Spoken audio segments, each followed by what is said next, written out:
Hi everybody, I hope you are doing well. Today we'll talk about how to fix or how to solve the problem of Luzia app. You will go to settings. In this page, you will go to apps, default apps, app settings.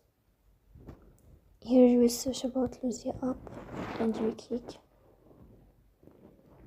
Then here in this page of app info, you will go to first stop and you click OK.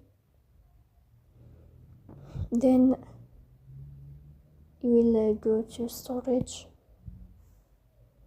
Here we click on clear cache. After that you will turn off your phone and you will restart your phone again. So that's all. Don't forget to press the bell icon and subscribe. See you next time and thank you for your watching.